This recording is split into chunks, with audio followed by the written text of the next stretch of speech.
மதிமுகம் தொலைக்காட்சி நேயர்களுக்கு அஸ்ஸலாமு அலைக்கும்.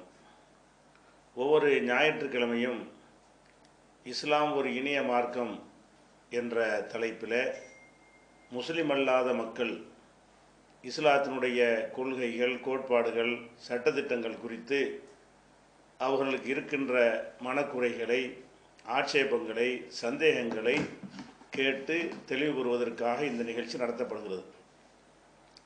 இதில் சில சகோதரர்கள் முகநூல் நேரலையில் நாம் நடத்துகிற கேள்வி பதில் நிகழ்ச்சிக்கு முஸ்லிம் அல்லாத சகோதரர்களும் சில கேள்விகளை அனுப்பியிருக்கிறார்கள். அந்த கேள்விகளை இனி தொடராக இந்த இணைய மார்க்கத்திற்கு எடுத்துக்கொள்கிறோம்.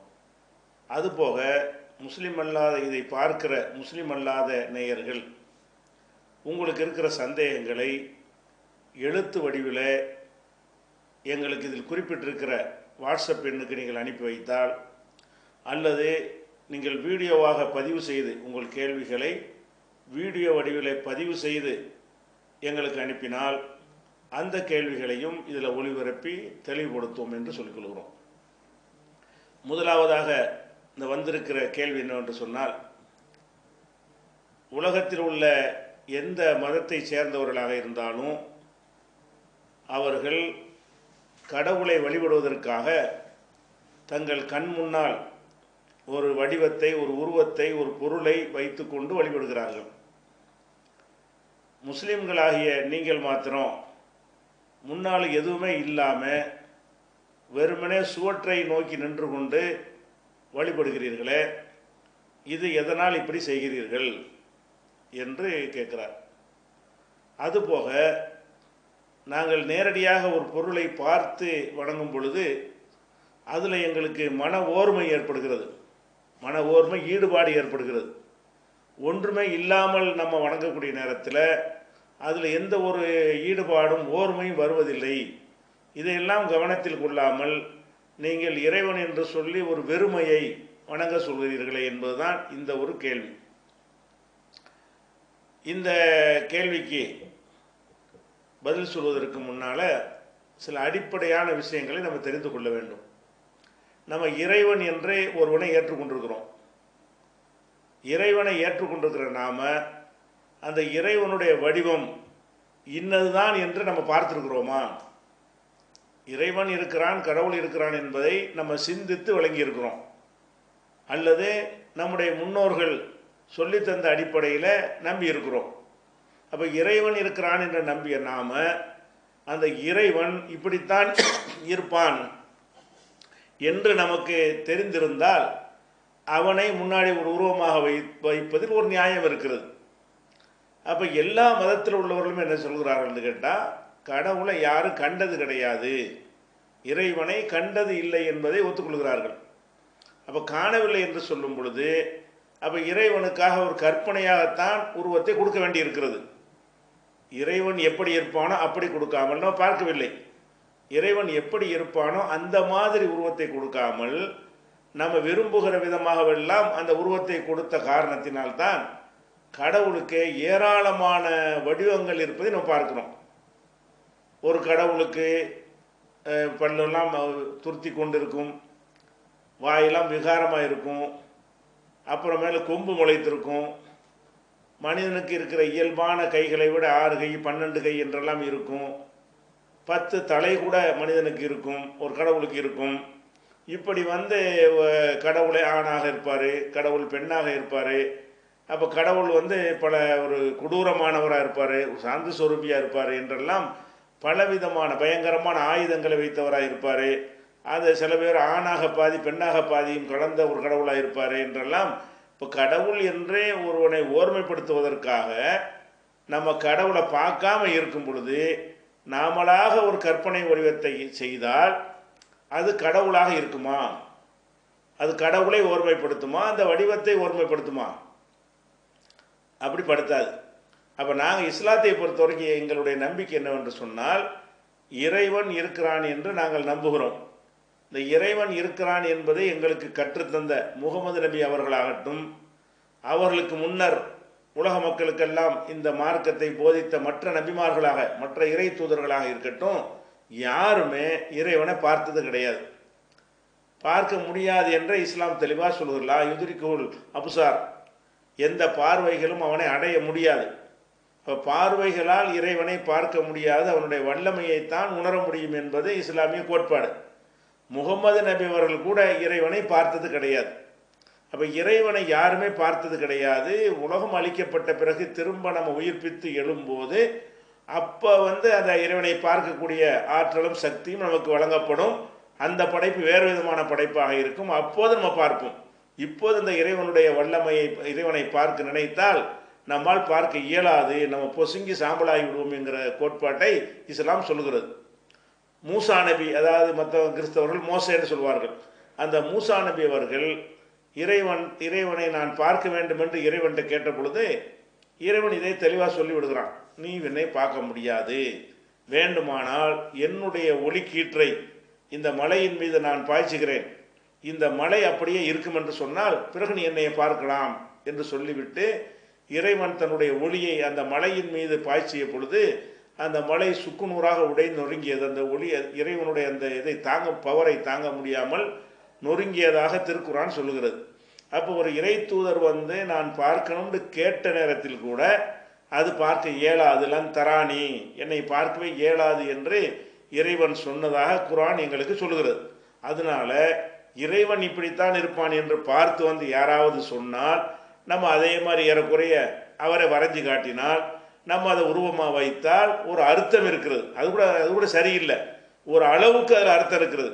ஆனால் இறைவனை நம்ம பார்க்காம இருக்கும் பொழுது அவங்கவுங்க கற்பனையில் நீங்கள் விட்டீங்கன்னு சொன்னால் அவன் எப்படியெல்லாம் நினைக்கிறானோ அப்படியெல்லாம் இறைவனுக்கு ஒரு உருவத்தை கொடுப்பான்.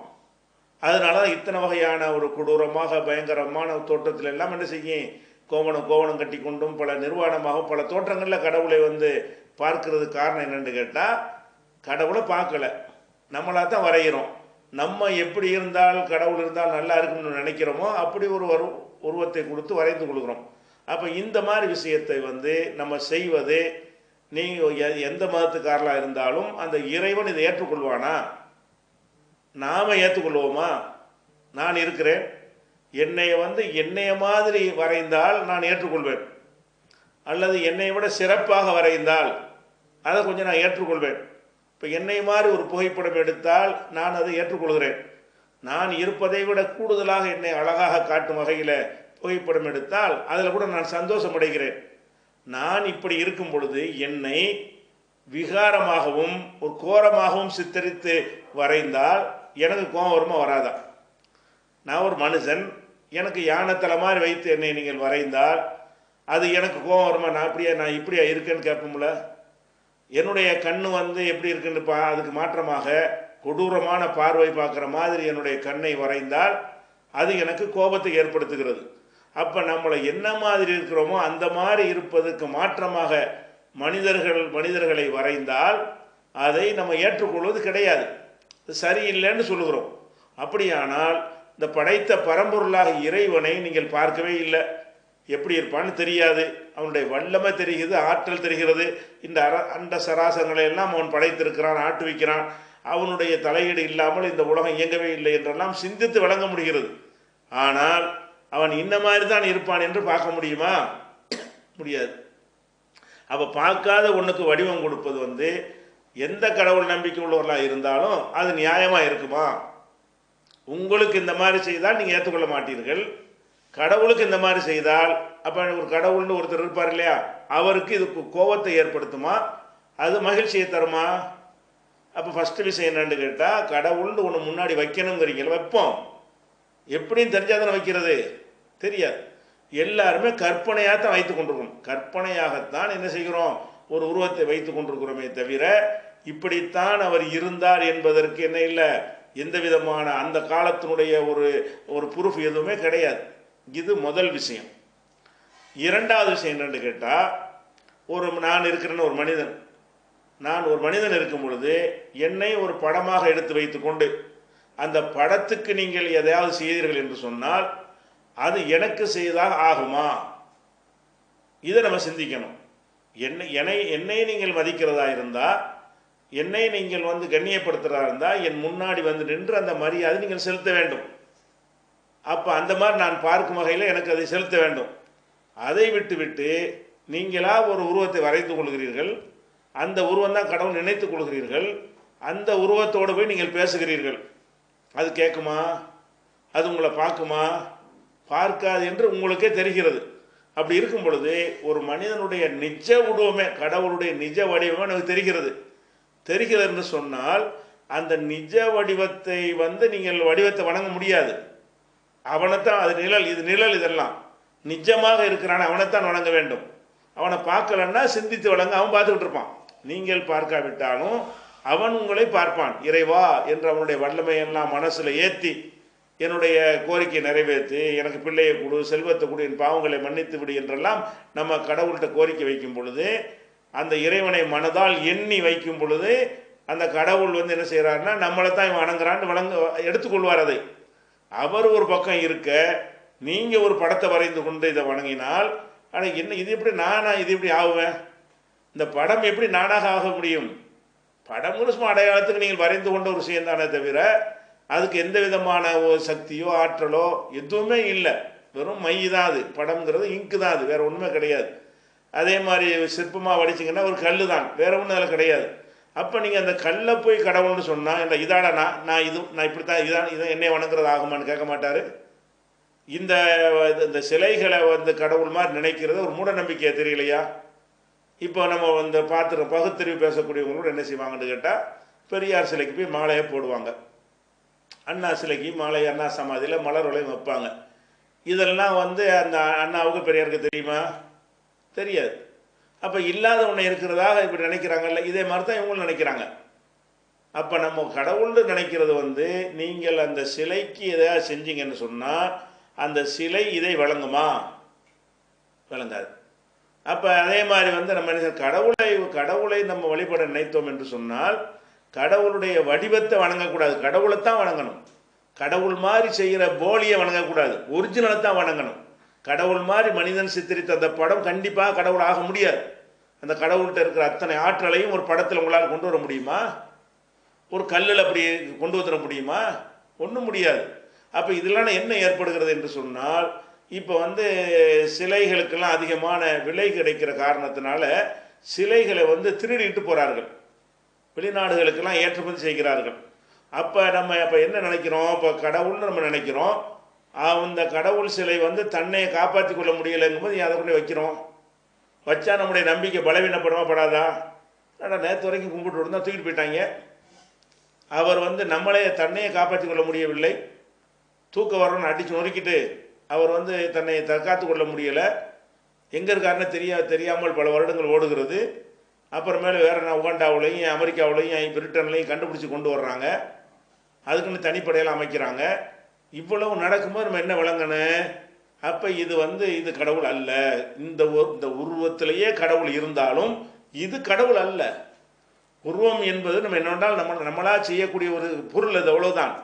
நம்ம எப்படி ரொட்டி சுடுகிறோமோ, தோசை சுடுகிறோமோ, அல்லது மர கட்டில் செய்கிறோமோ, ஒரு பேனா தயாரிக்கிறோமோ, ஒரு சட்டையை தயாரிக்கிறோமோ, அது மாதிரி ஒன்றை தயாரித்து கொண்டால் அது ஒரிஜினல் ஆகுமா? இப்போ ஒரு பயிர் பசிக்கிறது, சோறு அழகாக படம் எடுத்து வரைஞ்சி பக்கத்தில் வச்சு திங்க முடியுமா? சோத்துடைய படம் தான் அது. சோறை ஃபோட்டோ எடுத்து என்ன செய்கிறோம், முன்னாடி வைத்துக்கொண்டு இந்த அருக்கு சோறு சாப்பிட இயலுமா? ஆப்பிள் பழத்தை படம் எடுத்து வைத்துக்கொண்டு இந்த அருக்கு ஆப்பிள்னு சொல்ல முடியுமா? அப்போ மட்டும் விளங்குறீங்க கரெக்டாக. இது ஆப்பிள் அல்ல, இது ஆப்பிள் வேற, இது ஆப்பிள் மாதிரி நம்ம சும்மா போலியா விளையாட்டு போகிற சின்ன குழந்தைகளுக்கு அந்த சிட்டி கலையாண்டு செஞ்சு கொடுப்பாங்கல்ல, அந்த மாதிரி நம்ம ஒரு இதுக்கு செஞ்சுக்கிட்டோமே தவிர, இது ஆப்பிள் ஆகுமா, இது மாதுளை ஆகுமா? அப்போ இதுலெல்லாம் கரெக்டாக விளங்குறோம்ல. இந்த மாதிரி படத்தை வரைஞ்சி உங்களுக்கு 100 ஆப்பிள் பழத்தை வரைஞ்சிஞ்சா 100 ஆப்பிள் வீட்டில் இருக்குன்னு சொல்லுவீங்களா? யாருக்காவது அதை கொடுக்க முடியுமா? முடியாது.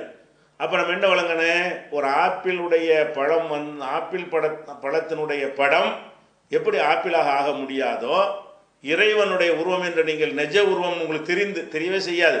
தெரிந்து நீங்கள் வரைந்தாலும் அது எப்படி இறைவனாக இருக்க முடியும்? ஒரு நாயை வீட்டு காவலுக்கு வைக்கிறோம், நிஜ நாய் வீட்டை காவல் காக்கும்.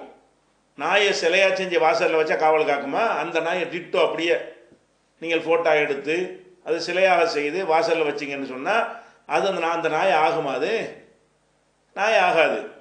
நீங்கள் குழந்தை நிலையில் அதை பார்க்குறீங்க. சின்ன குழந்தைகளுக்கு விளையாட்டு பொருளை கொடுத்து என்ன செய்வாங்க, சில இதெல்லாம் சொல்லி கொடுப்பாங்க. அந்த மாதிரி தான் இருக்கே தவிர, அப்போ இந்த உருவம் எப்படி அந்த யதார்த்தத்தை பிரதிபலிக்கும் நினைக்கிறீங்க? சும்மா ஒரு அடையாளம் காண்பதற்கு மனிதனுக்கு இந்த புகைப்படம் வேண்டாம், தேவைப்படும், ஆதார் அட்டைக்கு தேவைப்படும், இதே மாதிரி இருக்கிறானான்னு பார்க்குறதுக்கு தான் தவிர, அதுதான் இவன்ட்டு சொல்ல முடியுமா? உங்களுடைய புகைப்படத்தை ஒருத்தன் என்ன செய்ய பெரிய படமாக்கி செருப்பால் அடிக்கிறான், அது உங்களை அடித்தது ஆகுமா? உங்களுக்கு வலிக்குமான்னு கேட்குறேன். அப்போ ஏன் இந்த படத்தையும் சிலையையும் அவர் தான் நினைக்கிறோம்? நம்ம முதிர்ச்சியான அறிவு இல்லைன்னு தானே காட்டுகிறது. இது முதிர்ச்சியான அறிவு இருந்தால் நம்ம என்ன செய்யணும்? இது அல்ல, இது இப்படித்தான் கடவுள் இருந்தால் கூட அந்த கடவுளை தான் வணங்கணும், மனசால் நீங்கள் வணங்கணுமே தவிர, அதில் நேரடியாக பார்க்கும்போது அவங்காலில் விழுந்து கும்பிடலாமே தவிர, நம்ம வரைந்து வைத்ததுக்கு நாம் தயாரித்ததுக்கு நம்ம வணங்கினால் அது எப்படி அது கடவுள்னு வர முடியும்? நம்ம ஒரு பேரை சேர்த்துக்கிட்டோம்னு கடவுள் ஆயிருமா?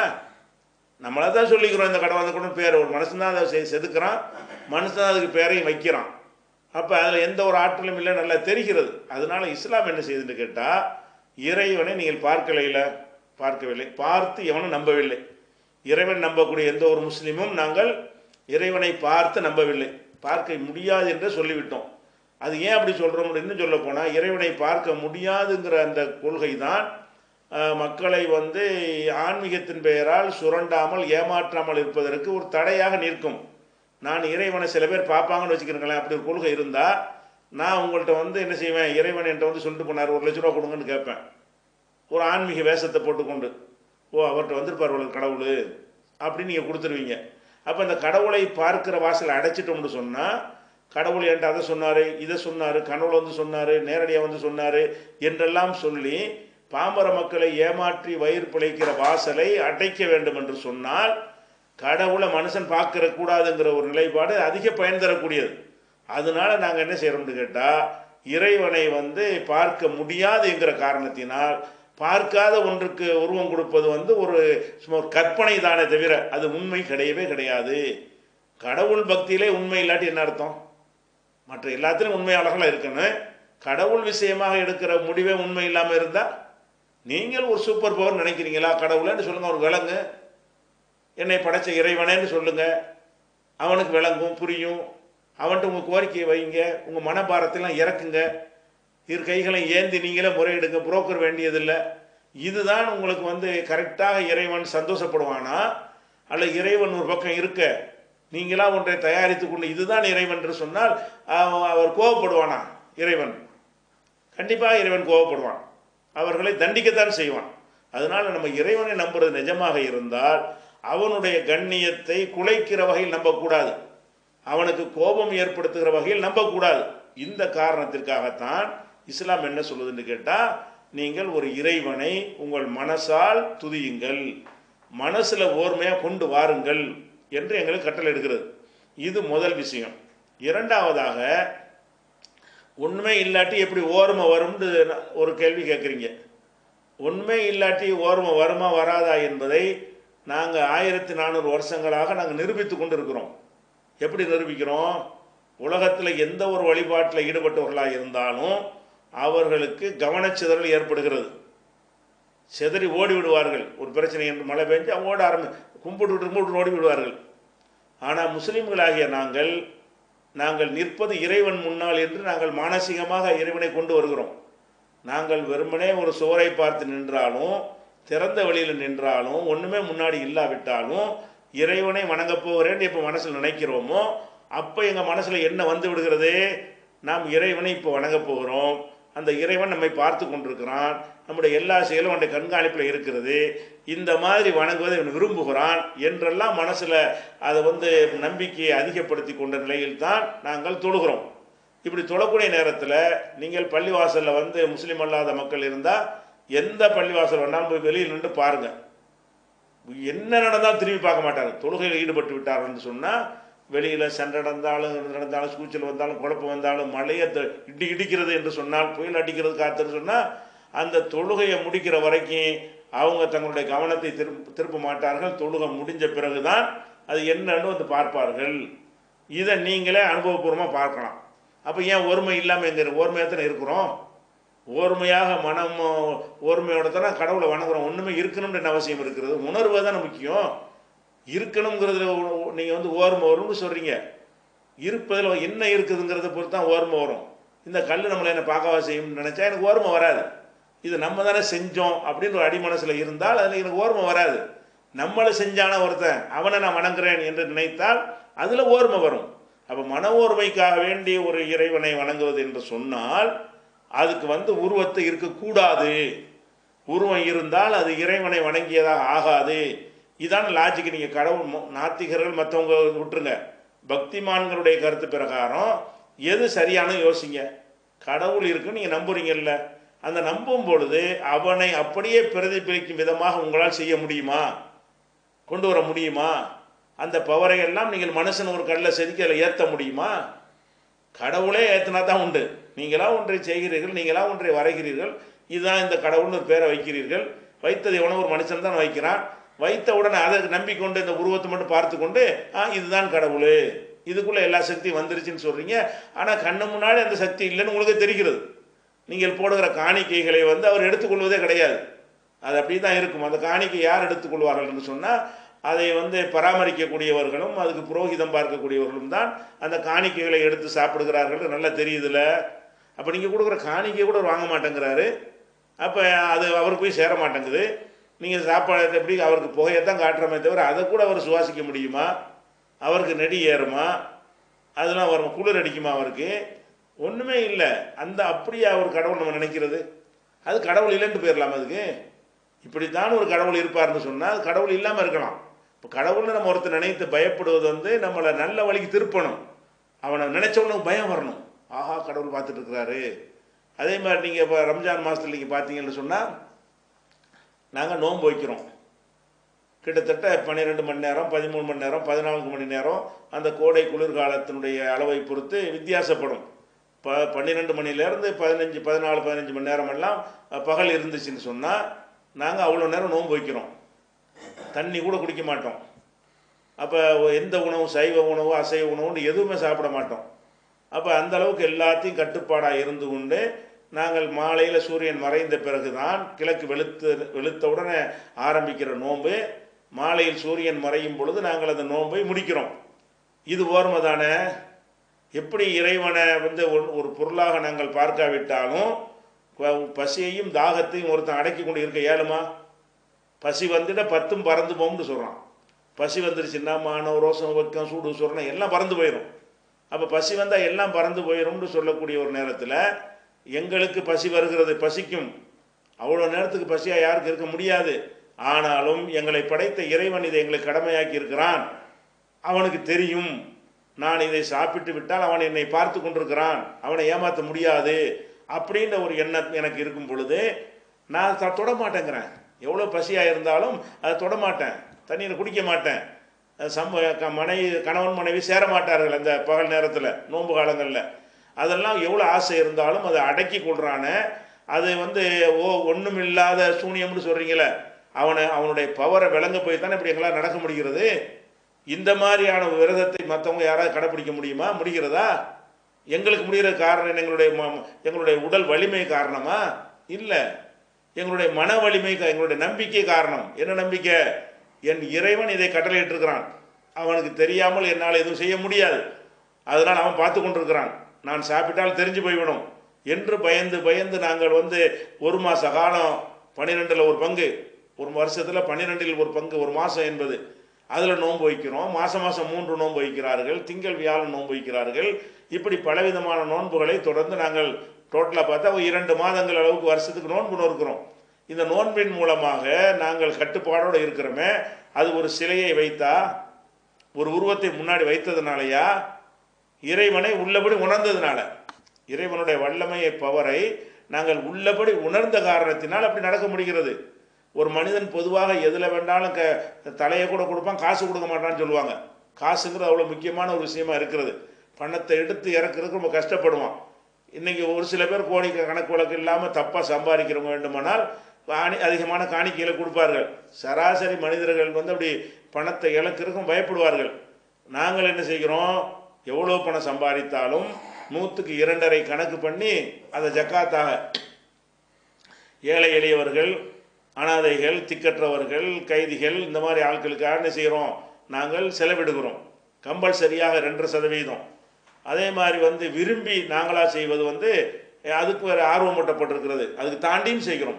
2.5% கட்டாய கடமை என்ற அடிப்படையிலையும் 10, 20, 30க்கு மேலே செய்யக்கூடாது. 33க்கு மேலே செய்யறதுக்கு தடை இருக்கிறது. 3 1 பங்கு தான் தர்மம் செய்யணும்.